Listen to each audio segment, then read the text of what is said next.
Assalamualaikum warahmatullahi wabarakatuh. Alhamdulillah wassalatu wassalamu ala Rasulillah wa ala alihi wa sahbihi wa mawalah wa la hawla wa la quwata illa billahi wa ba'du.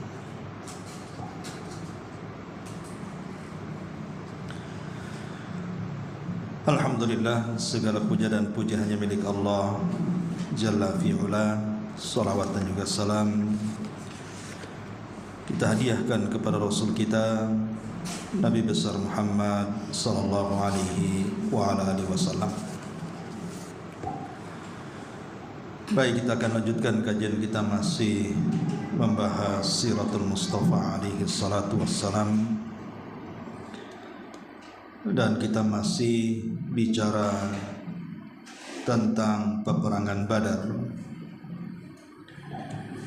dan kita sudah memasuki halaman ke-302, saat-saat menegangkan dan sulutan api peperangan pertama.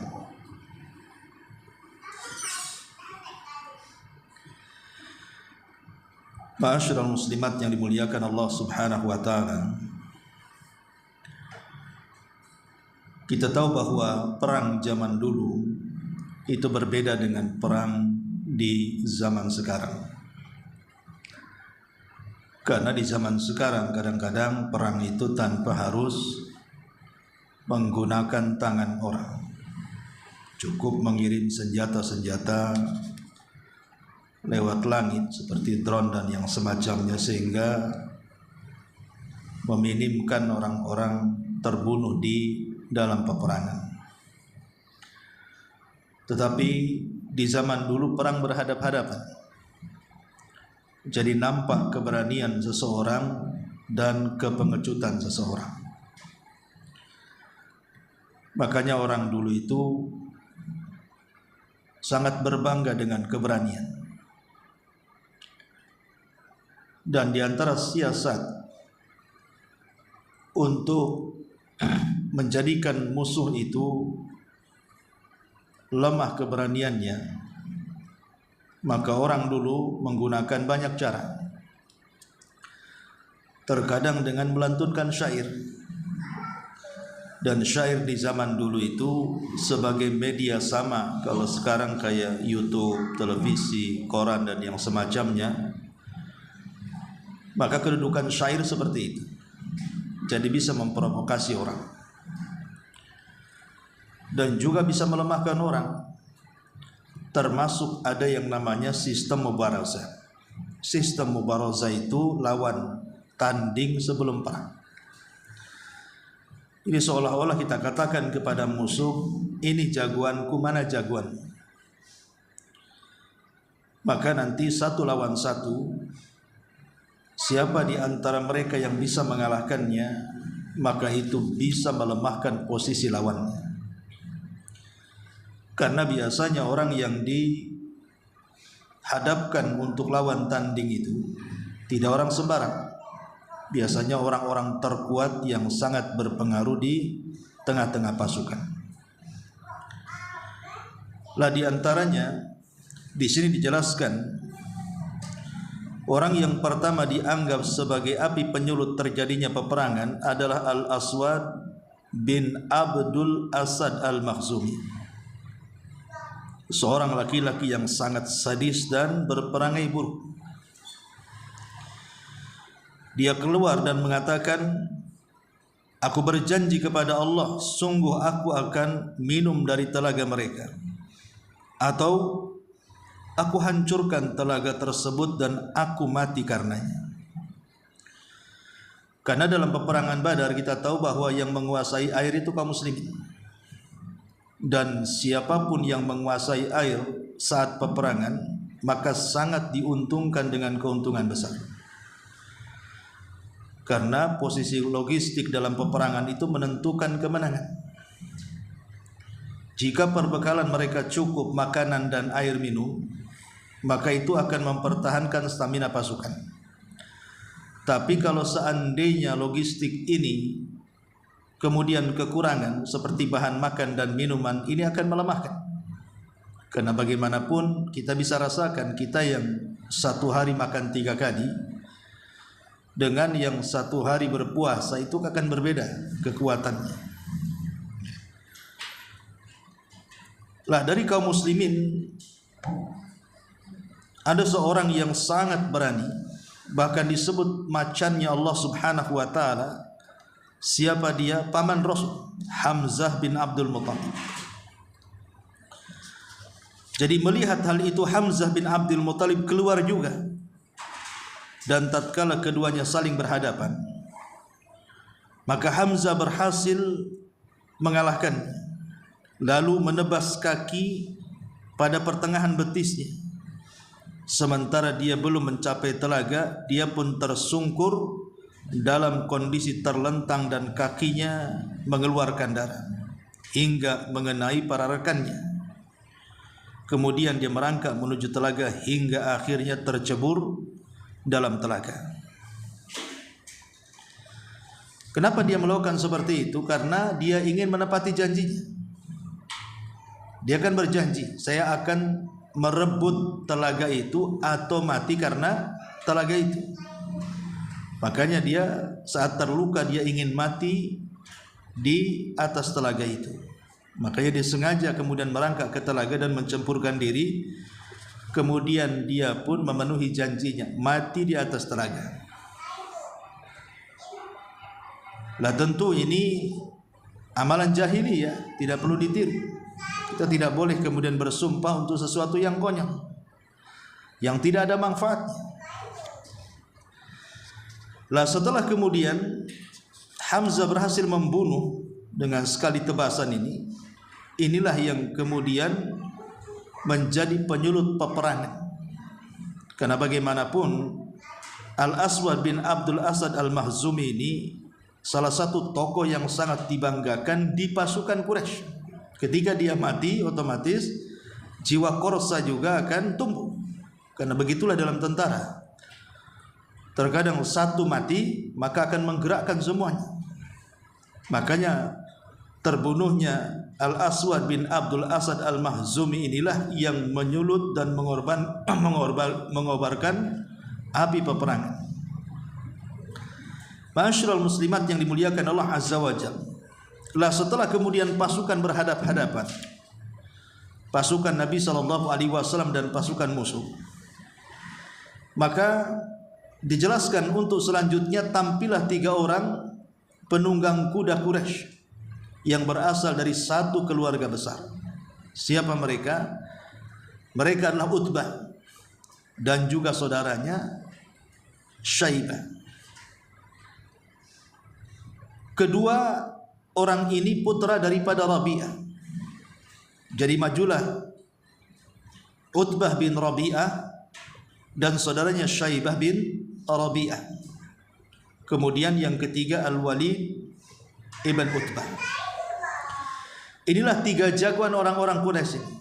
Mereka dikenal dengan kekuatan dan ahli penunggang kuda dan juga ahli menggunakan senjata. Sehingga 3 orang inilah yang kemudian diutus sebagai jagoan daripada orang-orang Quraisy. Kemudian dijelaskan manakala sudah terpisah pemuda dari kalangan Ansar yang bernama Auf dan Muawid. Auf dan Muawid ini 2 putra daripada Haris, dan kelak Muawid ada satu lagi namanya Mu'ad. Ini 3 bersaudara, Auf, Muawid dan Mu'ad. Tapi Muawid dan Mu'ad ini nanti akan membunuh Abu Jahal dalam peperangan. Lah 2 orang putra Al-Haris ini, ibu kandungnya bernama Afra serta Abdullah bin Rawaha. Lalu para penentang berkata kepada mereka, siapa kalian? Jadi ketika kemudian 3 orang ini, Utbah, Syaibah dan Rabi'ah ini berhadap-hadapan dengan Auf dan Muawid, kedua putra Afra ini, maka mereka berkata, siapa kalian? Maka 2 orang ini mengatakan, kami adalah orang-orang Ansar. Mereka berkata, kami ingin mencari orang-orang yang sepadan dan terhormat, bukan melawan kalian. Kami tidak butuh orang-orang seperti kalian. yang kami butuhkan adalah anak paman kami sendiri. Jadi seolah-olah orang-orang Quraisy ini tidak mau berhadapan dengan Ansar.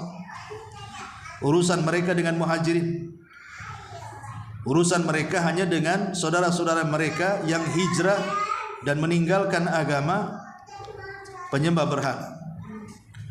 Lah salah seorang dari mereka berteriak, "Wahai Muhammad, hadapkan kepada kami orang-orang yang sepadan dengan kaum kami, bukan seperti mereka." Maka Nabi SAW berkata, "Baik, kalau begitu bangunlah wahai Ubaidah, bangunlah wahai Hamzah, dan juga Ali radhiyallahu anhu." Jadi sepadan satu lawan satu. Dari kelompok Quraisy mereka mengirim Utbah bin Rabi'ah, Syaibah bin Rabi'ah, dan Al-Walid bin Utbah.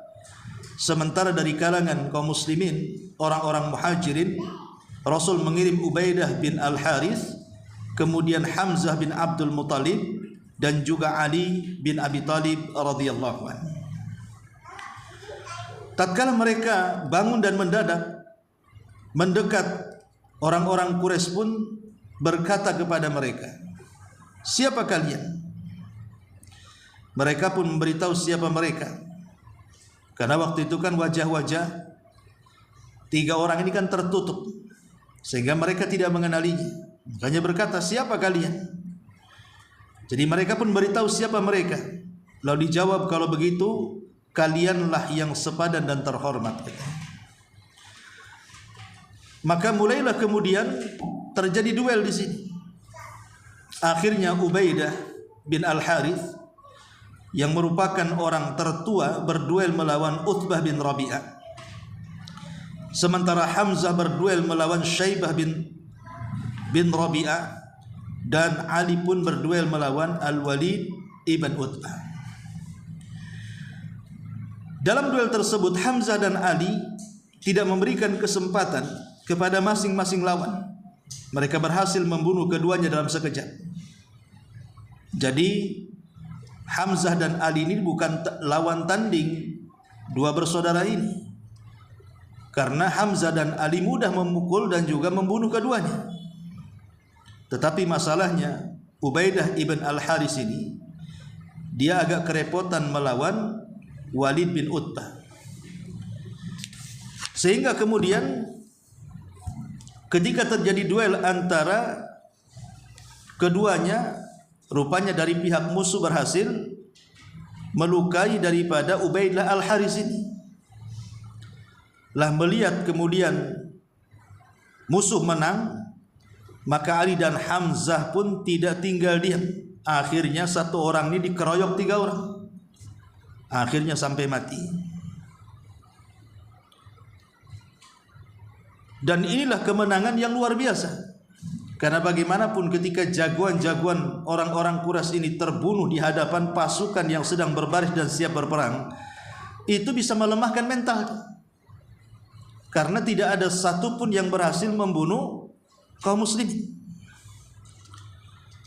Ma'asyiral muslimat yang dimuliakan Allah Subhanahu wa taala, lah setelah 4 atau 5 hari, dijelaskan di sini Ubaidah ini kan terkena kakinya. Makanya setelah 4 atau 5 hari Allah Subhanahu wa taala takdirkan dia orang yang pertama mati syahid di perang Badar. Ya, karena memang di zaman dulu kan mengobati penyakit tebasan itu sangat sulit. Makanya kenapa zaman dulu pengobatannya dengan besi panas biasanya, untuk diletakkan ke luka tebas supaya tidak bernanah, tidak membusuk gitu ya. Tapi di zaman sekarang kalau seandainya orang-orang terluka tebas, kalau bukan mengenai yang vital-vital masih bisa diobati, diamputasi saja masih bisa hidup gitu ya. Kalau zaman dulu kan memang perobatan juga kurang, sehingga banyak yang terbunuh atau banyak yang mati syahid karena luka-luka senjata. Lah Ali pernah bersumpah dengan nama Allah bahwa ayat berikut diturunkan berkaitan dengan mereka, di mana Allah Subhanahu wa taala mengatakan, "Hadzani khasmani ikhtasamu fi rabbihim." Inilah dua golongan. Maksudnya golongan orang-orang yang beriman dan golongan orang-orang kafir yang bertengkar. Mereka saling bertengkar karena Rabb mereka. Satu kelompok membela Allah dan kelompok yang lainnya membela berhala-berhalanya. Tetapi yang membela Allah, kalaupun mereka meninggal, maka akan kembali kepada Allah sebagai syahid. Tetapi orang-orang yang membela berhala-berhala mereka, sekalipun mereka meninggal, maka kembali mereka ke neraka dan berhala mereka tidak bisa menyelamatkannya. Maka Ali radhiyallahu anhu mengatakan, demi Allah, ayat ini turun kepada kami saat kami berduel dengan mereka. Dan ini menunjukkan apa? Bahwa duel ini sangat diperhatikan Allah Subhanahu wa taala sampai Allah turunkan ayat memuji mereka. Karena inilah muqaddimah peperangan Badar, saling adu fisik dan kekuatan. Dalam istilah peperangan mereka disebut mubarazah, adu tanding antar jagoan. Ma'asyiral muslimat yang dimuliakan Allah Azza wa Jalla. Kemudian bab selanjutnya serangan umum. Akhir dari duel tersebut merupakan awal hal yang buruk bagi kaum musyrikin. Mereka telah kehilangan 3 orang penunggang kuda terbaik dan pemimpin terbaik, sehingga menambah kemurkaan mereka dan niat untuk kembali menyerang kaum muslimin. Mulailah mereka terprovokasi, akhirnya ingin balas dendam. Setelah sebelumnya memohon bala bantuan dan pertolongan kepada Tuhan-Tuhan mereka, bersungguh-sungguh penuh keikhlasan semata, serta bersimpuh merendahkan diri kepadanya. Maka setelah sebelumnya memohon bala bantuan dan pertolongan kepada Rabbnya, sesungguhnya bersungguh-sungguh penuh dengan keikhlasan, semata-mata hanya bersimpuh merendahkan diri kepadanya, maka kaum muslimin terus menerima serangan secara bertubi-tubi dari kaum musyrikin dengan cara terus berjaga-jaga di posisi mereka dan mempertahankan diri. Akhirnya mereka berhasil menyebabkan kerugian besar terhadap kaum musyrikin seraya berucap ahadul ahad, ahadul ahad. Jadi berupaya orang-orang musyrik ini melakukan penyerangan secara sembunyi-sembunyi. Dengan cara licik mereka menyerang kaum muslimin, tetapi Allah Maha menolong. Setiap gangguan dari orang musyrik berasal diatasi, bahkan membawa kerugian bagi orang-orang musyrik. Dan ini awal yang baik dalam peperangan. Tapi bagaimanapun pasukan orang-orang musyrik lebih mendominasi dibandingkan pasukan kaum muslimin. Kalau hanya gugur beberapa orang saja belum sebanding. Karena memang jumlah kaum muslimin ketika itu cuma 300 lebih saja. Sementara orang-orang musyrik kan 1000 lebih. Kalau hanya 2-3 orang gugur itu kan enggak sepadan gitu ya. Masih banyak musuh gitu. Masih ada peluang kemenangan. Itulah yang dikhawatirkan Nabi SAW. Kalau seandainya pertempuran ini yang merupakan pertempuran perdana dimenangkan kaum musyrikin. Makanya dari sinilah Nabi SAW ingin meminta pertolongan kepada Allah. Karena kemenangan ini di mata Allah Subhanahu wa taala bukan karena besarnya pasukan atau banyaknya pasukan, canggihnya persenjataan atau piawainya taktik peperangan, tapi semua karena izin Allah Subhanahu wa taala. Makanya Rasul SAW berusaha bermunajat, meminta pertolongan kepada Allah Subhanahu wa taala, atau dengan istilah akidah itu beristighatsah, meminta pertolongan kepada Allah di saat genting. Ya. Sekembalinya Nabi SAW dari meluruskan barisan tentara, beliau terus bermunajat kepada Allah Subhanahu wa taala dan memohon kemenangan yang telah dijanjikannya. Beliau berkata, ya Allah, penuhilah apa yang telah Engkau janjikan kepadaku. Ya Allah, sesungguhnya aku memohon kepadamu sesuai janji yang Engkau berikan kepadaku. Hingga tatkala perang telah berkecamuk dengan sangat dahsyat dan hebatnya, bahkan telah mencapai klimaksnya. Artinya sudah banyak korban berjatuhan baik dari pihak lawan ataupun pihak kaum muslimin sendiri. Maka tentu Nabi SAW tidak bisa membiarkan. Sebab kalau seandainya terus berjatuhan korban dari kaum muslimin, walaupun berjatuhan korban dari orang musyrik, dengan jumlah yang banyak itu bisa mengalahkan. Itulah kekhawatiran Nabi SAW. Maka Rasul kemudian bermunajat kembali dan mengatakan, Allahumma in tuhlik hadhil isabatal yaum la tu'badu. Allahumma in syi'ta lam tu'bad ba'dal yaumi abada. Ya Allah, jika engkau menghancurkan golongan ini, maksudnya umat Islam, di hari Badar ini, maka engkau tidak akan disembah lagi. Ya Allah, jika engkau menghendaki, maka engkau tidak akan lagi disembah setelah hari ini selama-lamanya.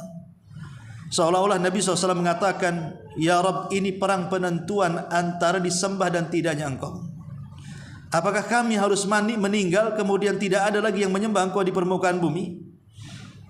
Ataukah kami harus menang sehingga keberlangsungan ubudiyah kita kepada Allah Azza wa Jal akan berlangsung sejak kemenangan hari itu sampai hari ini, bahkan sampai kiamat dibangkitkan. Maka beliau berdoa dengan sungguh-sungguh. Sekali lagi, pakaiannya sampai jatuh dari kedua pundaknya. Jadi di sela-sela peperangan itu kan ada istirahat. Karena tidak mungkin 24 jam perang terus-terusan kan. Mesti ada aturan perangnya. Kapan berhenti dan kapan melanjutkan peperangan.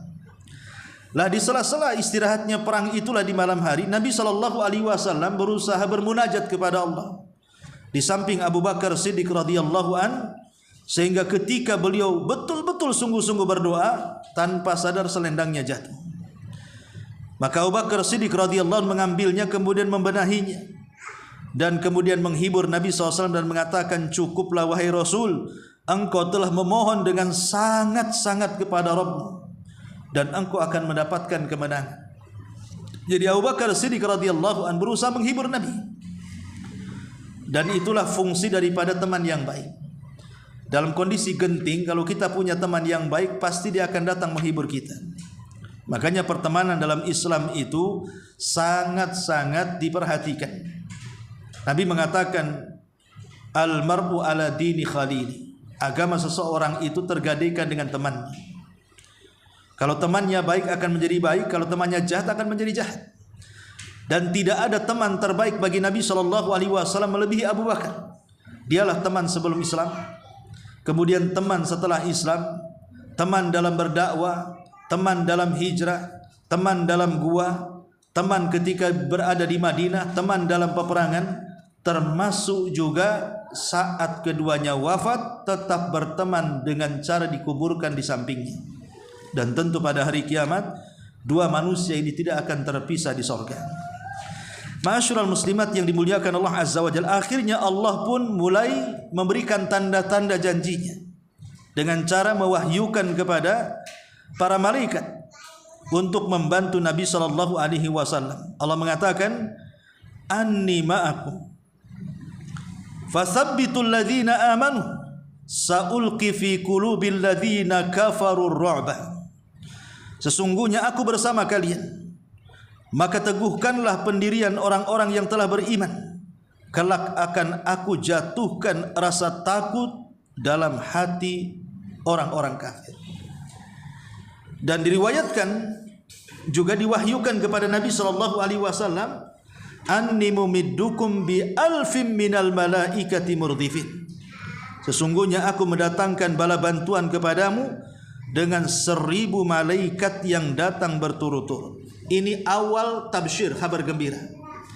Karena kan sebelumnya dalam peperangan itu belum ada pertolongan Allah. Jadi masih menggunakan fisik dan senjata mereka masing-masing, sehingga banyak korban berjatuhan di antara dua belah pihak. Makanya Nabi SAW malam itu saat genting-gentingnya peperangan, maka Nabi bermunajat kepada Allah, minta memohon betul pertolongan dari Allah.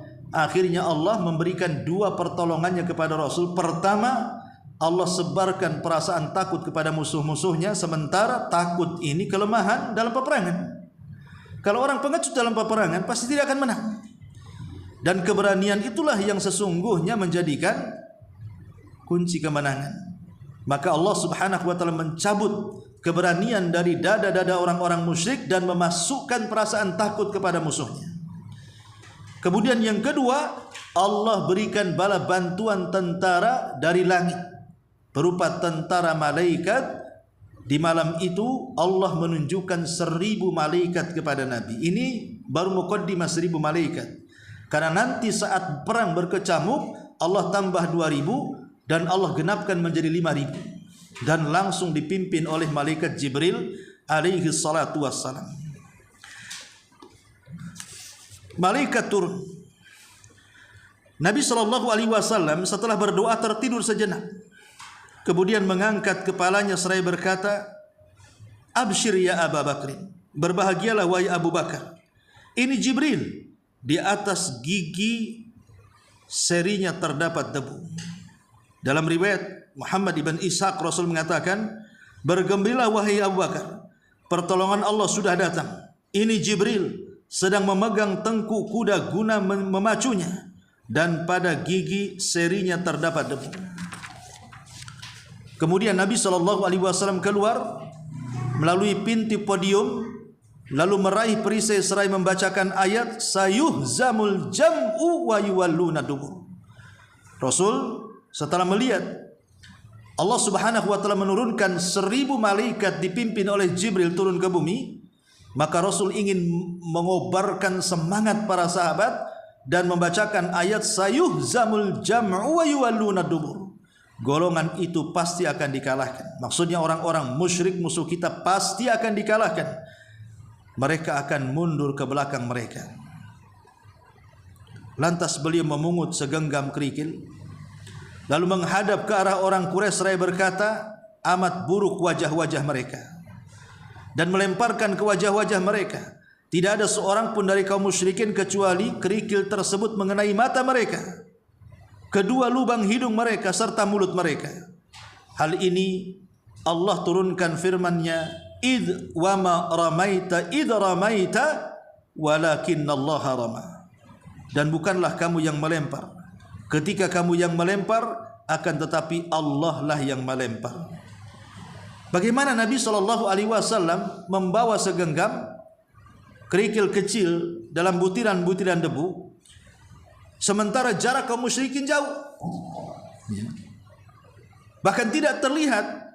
Tapi ketika Nabi SAW kemudian menaburkan debu itu, datang angin menghempas, kemudian masuk di hidung, masuk di mulut, masuk di mata, dan itu akan memusingkan musuh. Coba ibu kalau lagi kelahi, kelilipan matanya, ya kan? Gimana cara kelahinya kan? Dia sibuk aja itu ngurus matanya kan itu. Dia nggak lihat orang. Apalagi kemasukan debu mulutnya, hidungnya. Ini adalah salah satu mukjizat dari Nabi SAW. Tapi semua yang melakukan Allah Subhanahu wa taala, idza ramait wa ma ramaita idza ramaita walakinnallaha rama.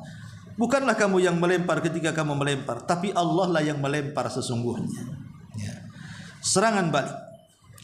Ketika itulah beliau memberikan instruksi terakhir kepada pasukannya agar melakukan serangan balik, seraya berkata, "Gempurlah mereka."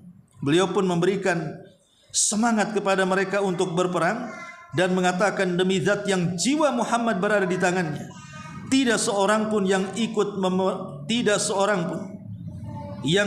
memerangi mereka hari ini, lalu dia terbunuh dalam keadaan bersabar dan mengharap pahala Allah, menyongsong musuh dan tidak mundur, melainkan Allah akan memasukkan ke dalam surga."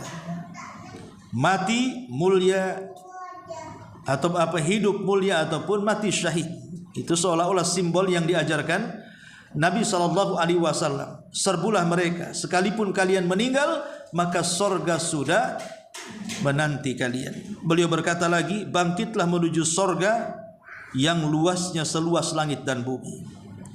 Di sini ada satu kisah dari Umair ibn Humam radhiyallahu anha. Ketika Nabi SAW mengatakan, "Bangkitlah kalian, jika kalian mati kalian akan masuk surga. Bangkitlah kalian untuk surga yang seluas langit dan bumi itu." Umair ibn Humam radhiyallahu an mengatakan, wah, begitu besarnya hadiah ini. Maka Nabi SAW mengatakan, "Apa yang mendorongmu mengatakan bagus-bagus itu?" Maka dia menjawab, "Demi Allah, tidak ada apa-apa wahai Rasul, selain berharap agar aku menjadi salah seorang penghuni surga." Maka beliau mengatakan, "Benar, sesungguhnya engkau termasuk penghuninya." Lihat, belum perang, belum mati, tapi Rasul sudah mengatakan engkau termasuk penghuninya karena melihat keikhlasan dan keinginan mati untuk membela Allah dan Rasulnya. Seketika itu dia langsung mengeluarkan kurma dari sisinya, lalu makan sebagiannya, kemudian berkata, jika aku hidup sehingga memakan kurma-kurma ini sampai habis, sungguh merupakan hidup yang panjang. Seolah-olah dia mengatakan, kalau seandainya kurma ini belum habis aku makan, tandanya aku tidak mati, dan ini akan melelahkan dalam hidupku di dunia, dan aku hanya ingin meninggal sebelum kurma-kurma ini habis ku makan. Makanya dia lantas membuang semua kurma-kurma tersebut, kemudian dia berperang hingga akhirnya dia gugur sebagai syahid. Itulah Umair ibn Humaim, diabadikan kisahnya karena satu-satunya sahabat yang memberikan semangat saat Rasul sallallahu alaihi wasallam membangkitkan semangat para sahabat. Dialah yang berteriak seperti itu sehingga membangkitkan sahabat yang lain untuk ikut bersama Umair ibn Humaim ini. Maka Rasul sallallahu alaihi wasallam juga ditanya oleh Auf ibn Haris ibn Afra, wahai Rasul, apa yang membuat Allah tersenyum kepada hambanya? Maka beliau menjawab, yaitu apabila dia menyerang musuhnya dengan tanpa perisai, maka seketika juga dia melepaskan perisainya dan melemparkannya, kemudian dia memerangi musuh hingga akhirnya gugur juga. Jadi sahabat-sahabat ini seolah-olah tidak takut mati, seolah-olah kematian itu awal daripada kehidupan, seolah-olah kematian itu awal daripada kebahagiaan, sehingga mereka sama sekali tidak akan takut mati. Kalau zaman dulu disebut tentara barbar gitu ya, orangnya sudah tidak takut mati lagi. Tapi sekali lagi, kenapa kaum muslimin tidak takut mati, bahkan mencintai kematian? Karena peperangan kaum muslimin, di balik peperangan itu ada harapan. Sementara orang-orang musyrik itu di balik peperangan tidak ada harapan. Kehidupan mereka hanya mengejar dunia dan tidak ada harapan setelah kematian. Makanya mereka takut mati. Tetapi kaum muslimin sebaliknya, setelah kematian ada harapan besar, kehidupan yang layak, kehidupan yang nyaman, kehidupan yang bahagia, kehidupan yang penuh dengan kenikmatan. Makanya mereka cinta kematian. Itulah yang digaungkan oleh tentara kaum muslimin. Dan Khalid ibn Walid pernah mengatakan kepada orang-orang Romawi, saat orang-orang Romawi mengatakan kepada Khalid, ya Khalid, apa kunci kemenanganmu saat berperang? Maka Khalid mengatakan, karena kami cinta kematian sebagaimana kalian cinta dengan kehidupan. Itulah simbol kaum muslimin. Kita ini cinta kematian sementara kalian cinta dengan kehidupan. Ma'asyiral muslimat yang dimuliakan Allah Azza wa Jalla, dan ketika Rasulullah SAW menginstruksikan agar melakukan serangan balik, serangan-serangan musuh sudah tidak gencar lagi dan sudah pudar semangatnya. Strategi matang yang diterapkan beliau memiliki dampak yang amat besar di dalam memperkokoh posisi kaum muslimin. Ketika mereka mendapatkan instruksi agar menggempur dan menyerang, semangat perang mereka sedang hangat-hangatnya. Karena kita tahu bahwa kalau sudah di awalnya kemenangan, maka kemenangan pertama, kedua dalam peperangan itu membangkitkan semangat. Tapi kalau sudah pertama, kedua, ketiga mengalami kekalahan, itu sedikit banyak mengganggu mental pasukan. Makanya kenapa kemudian di sini dikatakan ketika mereka mendapatkan instruksi agar menggempur dan menyerang, semangat-semangat mereka sedang hangat-hangatnya, sehingga mereka langsung mengadakan serangan yang sangat gencar, bahkan bisa menghancurkan.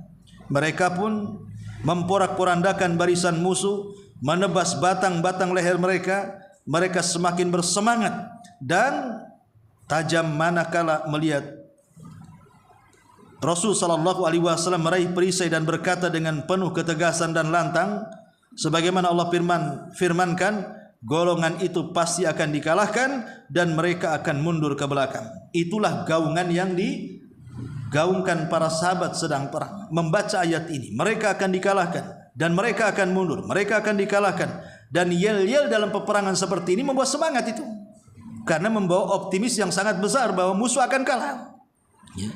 Makanya kaum muslimin pun berperang mati-matian sementara para malaikat datang menolong mereka. Di dalam riwayat Ibnu Sa'ad dari Ikrimah dia berkata, pada hari itu kepala orang jarang terlihat karena tidak diketahui siapa yang telah memenggalnya. Dan tangan orang-orang jarang terlihat karena tidak diketahui siapa yang memotongnya. Jadi bahasanya kaum muslimin belum menghunus pedang, tapi kepala sudah jatuh.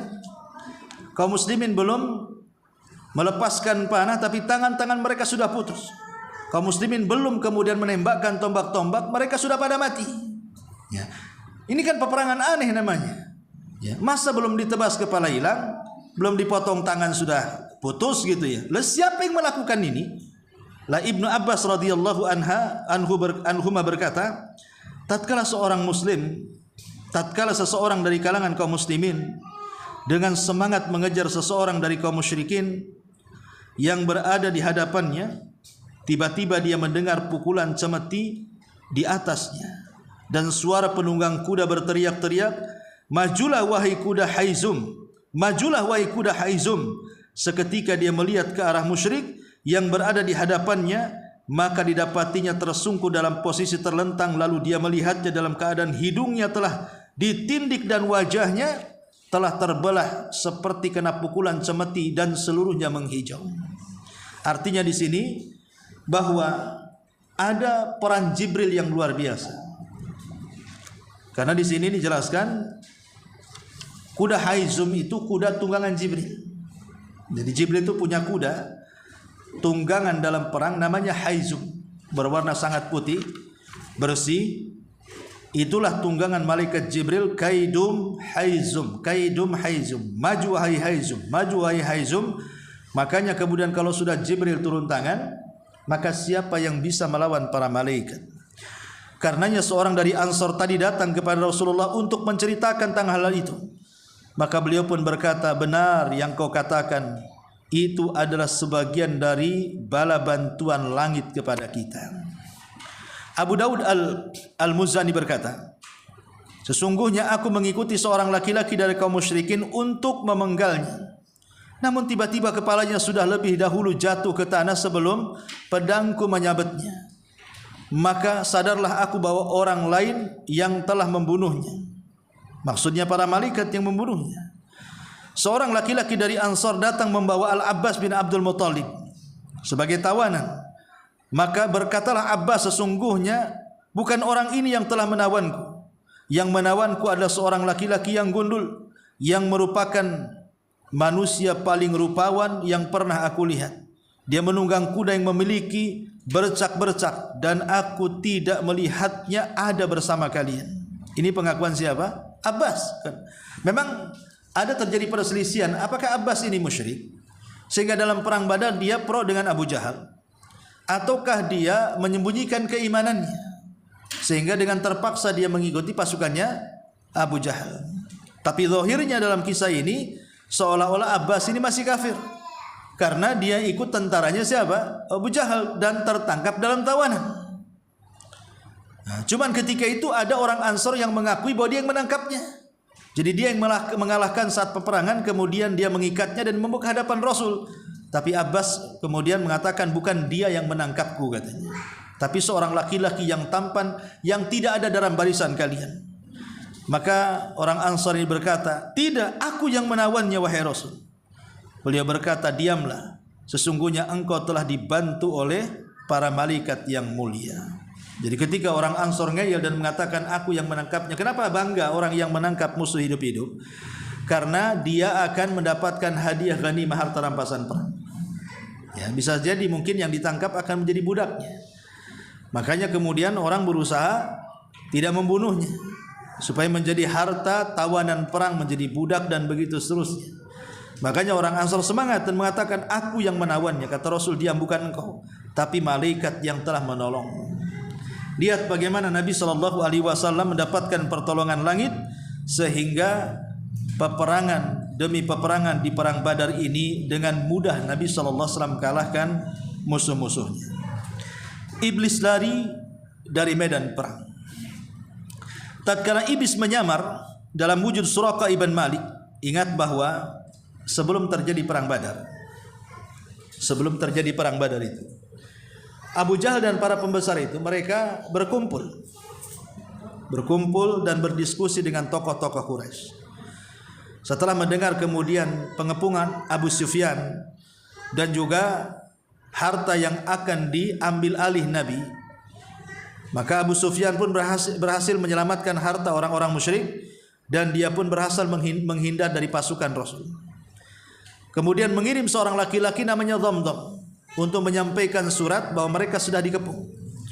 Makanya Abu Jahal langsung bergerak dengan mengumpulkan para senior-senior pembesar musyrik untuk menyelamatkan Abi Sufyan.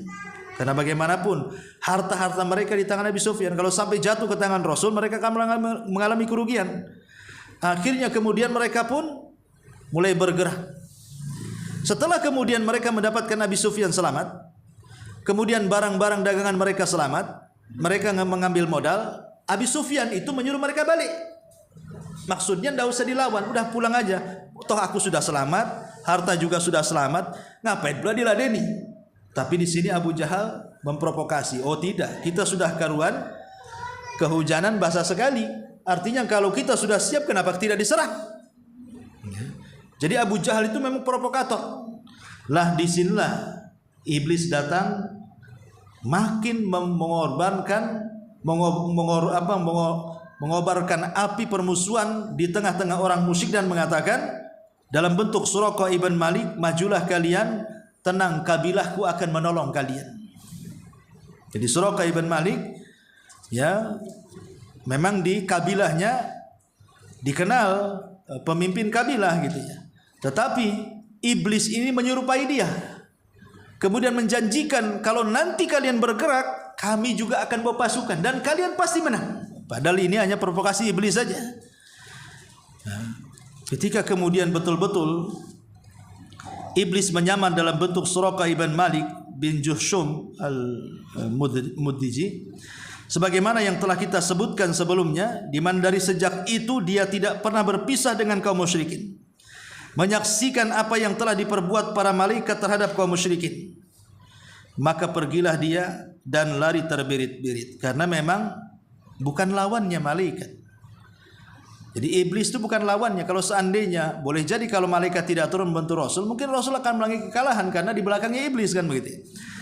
Tetapi malaikat berada di belakang Nabi SAW, jadi sama-sama ada backingan.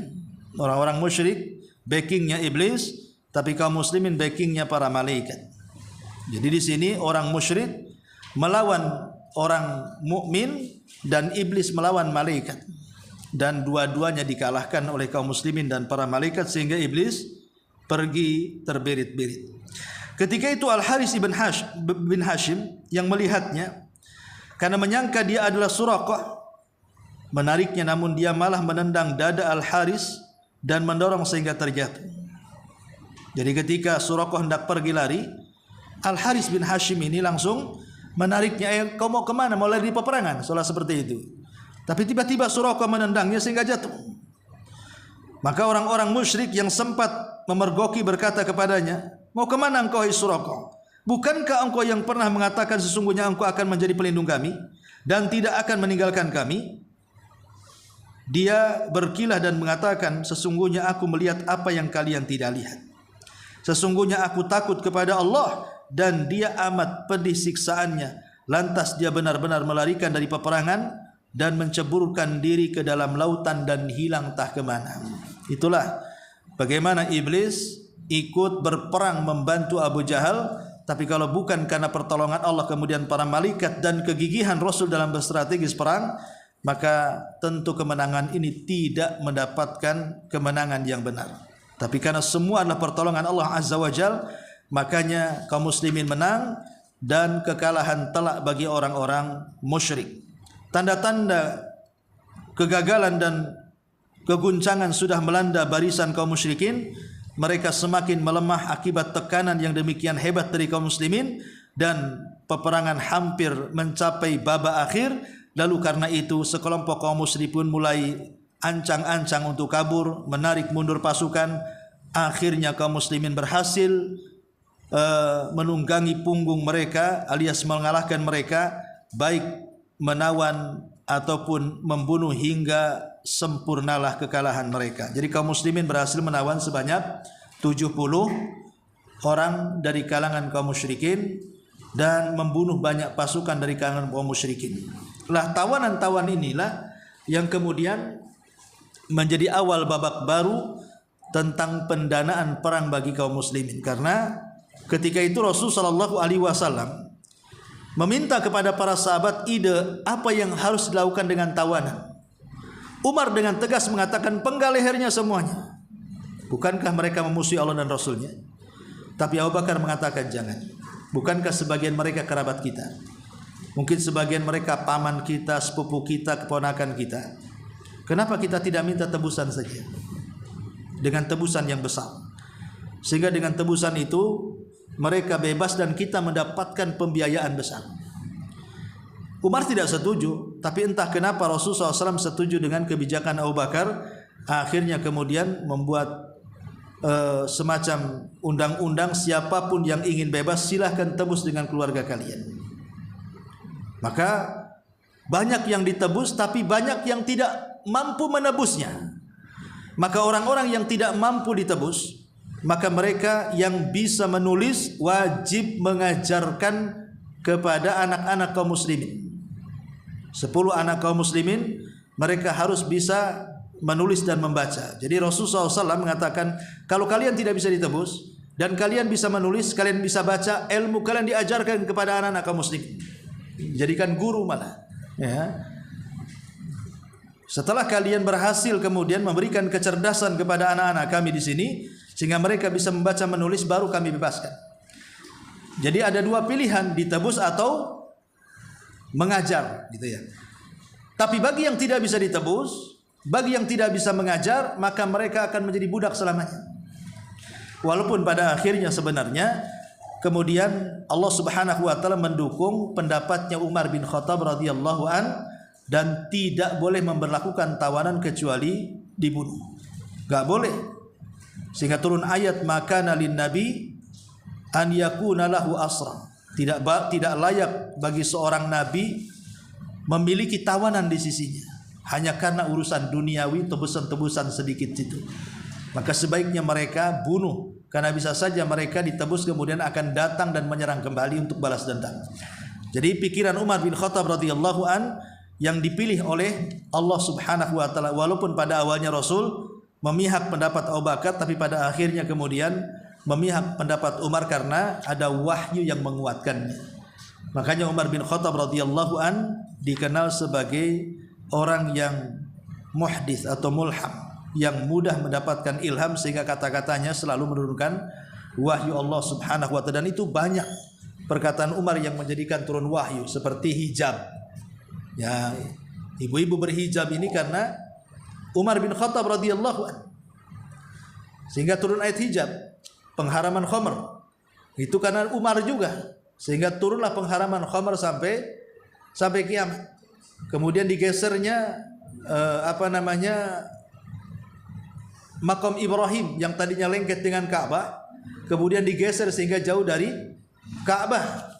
Ya, itu juga ide daripada Umar bin Khattab radhiyallahu an, termasuk juga bicara tentang tawanan perang Badar ini. Dan banyak ya. Umar itu dikenal dengan orang yang mulham, mudah diberikan ilham oleh Allah Subhanahu wa taala, sehingga kata-katanya sangat bijak, sehingga banyak wahyu turun karena ucapan Umar ini. Wallahu a'lam bishawab. Sampai di sini dulu. Baik, sebelum saya tutup, silakan.